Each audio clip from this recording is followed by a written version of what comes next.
Welcome to your instant reaction live from Michigan Stadium. We heard the victors, who were not the victors today. Then we heard the eyes of Texas are upon you, ringing out. A bunch of burnt orange folks doing the hook 'em sign right now after a just annihilation of the defending national champs. Sorry. Yeah, Andy, I think I tried to cover this a little bit on the podcast that we did during the week, but there are two types of programs, right? There's the ones that have recruited and portaled well enough in a 1-year period to have a really great season, and Michigan won the national title last year. But then there are programs that are really, really good year over year, regardless of turnover. Michigan reached the mountaintop. Now Texas is trying to become the ladder. Right. But Texas has not been that. Like that's been Georgia, that's been Alabama, that's been Ohio State. You can make all the Ohio State loses to Michigan jokes you want, but they're in it every year. They're there at the end every year. This doesn't look like a team that's going to be there at the end. This Michigan team, but this Texas team does. Yeah. So this Michigan team might actually turn out to be pretty good this year. We're not going to say that they stink or that they're going to lose 5 games, or I'm not going to say that. They have a quarterback issue, which you wrote about on On3 directly after the game.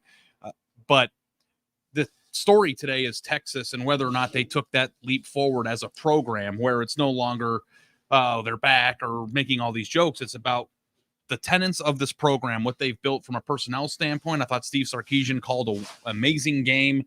And it's when you expect to win these games to go into an opposing stadium of the national champs that's this imposing, Andy, and then just beat the crap out of them the way that they did. Like, that is what great teams and programs do. You mentioned what they've done in terms of recruiting out of high school and the portal. Like, this is a good example of that. That there was a second quarter drive that Texas had for a touchdown where they basically rammed it down Michigan's throat. And that was an offensive line that they recruited. Meanwhile, they're throwing to Isaiah Bond, to Matthew Golden, guys they got out of the portal. And they've been able to mix them both, and they've been able to do it really well. Meanwhile, you got Michigan, which had been great at covering up spots that needed to cover up in the portal, like Josiah Stewart last year, Ladarius Henderson last year. But now they don't have anybody really that they got impact player-wise out of the portal because of the situation with Jim Harbaugh leaving and the timing of that. And that's what I wrote about at On3. This quarterback situation at Michigan, you can directly link back to that. Like, we were watching Kyle McCord light it up for Syracuse today going, well, what if Kyle McCord was starting in Michigan right now? What a story that would have been. But yes, how different would this game have been? Yeah. And it's just like the timing of it, like you said, just didn't pan out. But, I did get mocked incessantly in the past, Andy, for saying that you have to recruit at a certain level to win a national championship. Obviously, that's not true anymore. Michigan, was in the 10 range, but not necessarily in the Georgia, Texas, Ohio State range. But I do think that's still probably a definitive statement that you have to recruit at a certain level out of high school to maintain year-over-year success, regardless of turnover. Yeah. Because the thing is Michigan lost a ton. There's no question. 10 out of 11 starters on the offense. Yeah, and their head coach. Yeah. So, the expectation that they were going to come out and win this game or be a national championship caliber team this year probably wasn't a rational one. Yeah. But Texas lost a ton too. Exactly. Like, that's the thing. Yeah. They replaced it. And it's not just they replaced it out of the portal. Like, Ryan Wingo had a 55-yard end around a day. That's a freshman that they just brought in. So they've done both really well. And we can make all the Texas jokes we want. We can say Texas is back in a derisive fashion. But this looked like a team that looked like last year's team that made the 4-team playoff. They're in the SEC now. They look like they can compete with anybody in the SEC. Yeah, and I don't know that I'm ready to go out and say I think this Texas team's going to go win the national title, because I think there's you don't have to. There's a lot going on still. But what I do think is apparent is that this Texas program has the roster and the look about it where you take them seriously every week now, because you don't go on the road and play a team that I frankly still think Michigan's probably going to win 10 games this year. I don't know about that. I don't know. That defense 8 is going maybe to keep them in a lot of games this year. Well, and okay, well, let's talk about that, because that's what impressed me most about Texas is they were playing against this Michigan defense, which we know these players are good. Like, we know what Will Johnson is. We know what Kenneth Grant is. We know what all of these guys can do.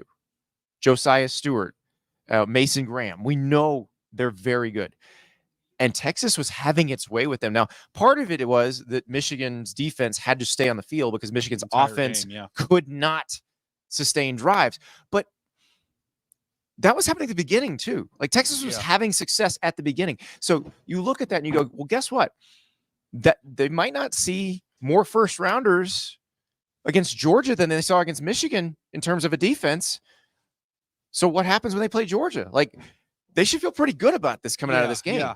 Well, the Michigan standpoint that I'm coming from, Andy, too, is that last week it kind of reminds me of the Clemson discussion of like, well, Clemson stinks, but it's like, oh, wait a minute, they just played Georgia. I'm starting to wonder whether or not Michigan just got done playing a Georgia-esque team. The difference is that this Michigan program isn't going to be like Clemson. Like, Sharon Moore is not going to dabble-wise it and be like, well, I'm not going to take anybody out of the portal. Yeah. He just was in a situation where he inherited.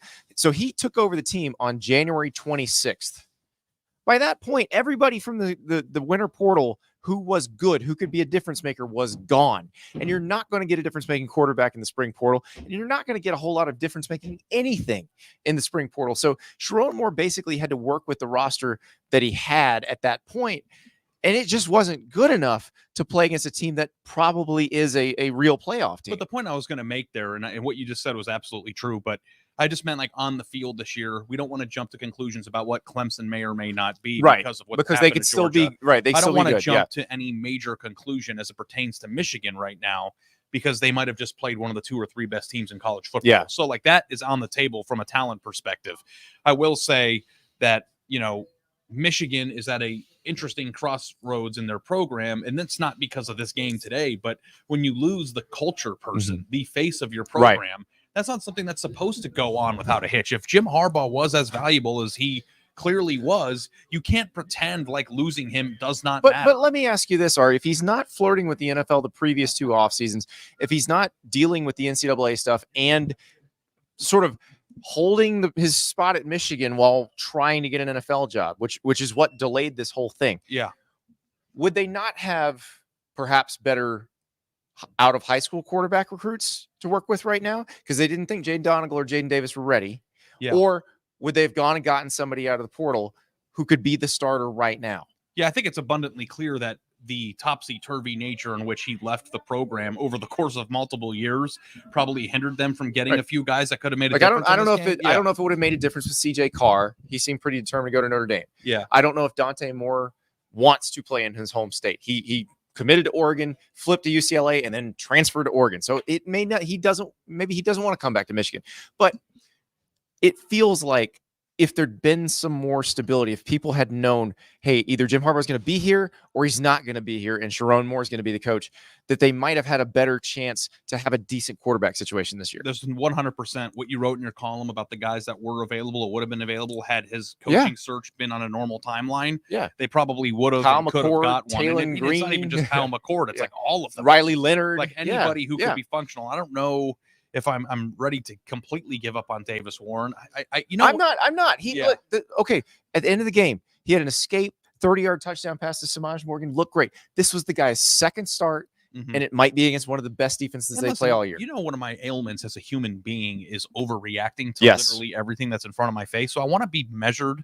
That's like a New Year's resolution in the summer. Like when I started On3, I want to be a more measured, less reactionary person. We need hotter takes, Ari. What are you doing? I know, but this is what we hired you for. I do think that my takes need to be based in absolute fact. And I'm not ready to say that I don't think he can be very good, but I am ready to say that all of the things could be better right now. But and all the things that I've criticized Michigan for over the years that people have been upset about caught up to them too. Came home to roost. It's not just like, oh, they won the national championship, you're an idiot.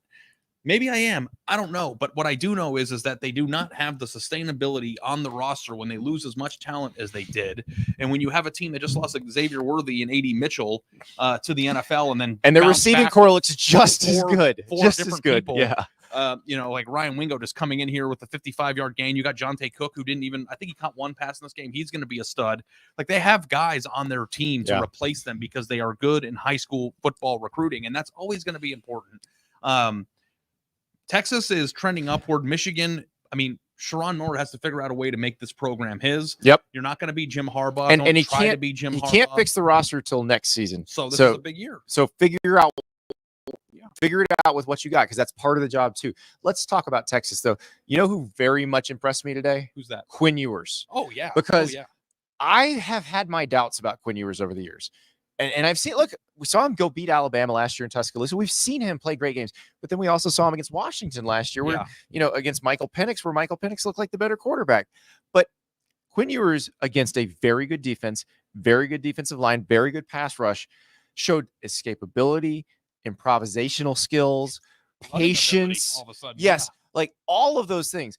And the things that I was wondering about, I feel like he answered a lot of that for me today. Yeah, well, I mean, the thing, too, is that it's so easy to forget. Maybe it's not, but he was the #1 overall player in his class. Yes, he was the by a lot. Before Arch Manning came into the picture. He also was a Buckeye. And he was a Buckeye.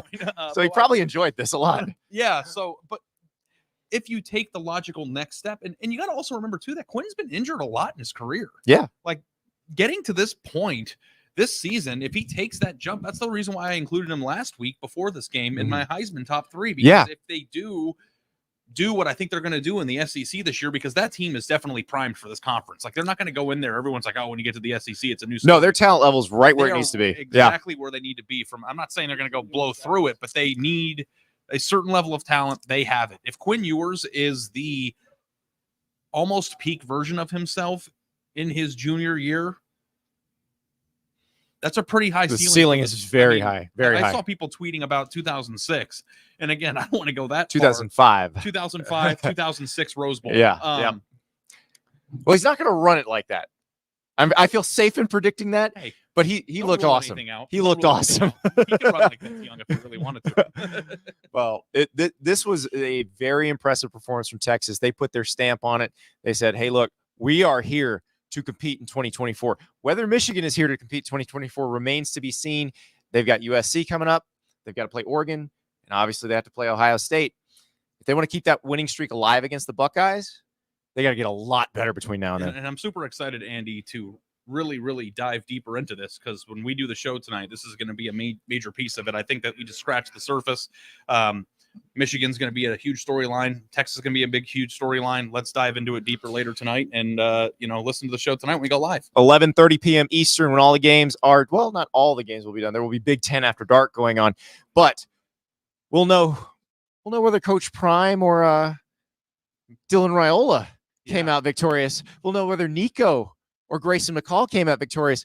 And Andy, if Oregon from last week shows up, we could have grab ass after dark. We should. Like, don't rule that out. But that's a totally different kind of show. Yeah. People will tune in and be like, what the hell is this? But come see us 11:30 p.m. Eastern time after the games. We'll talk then.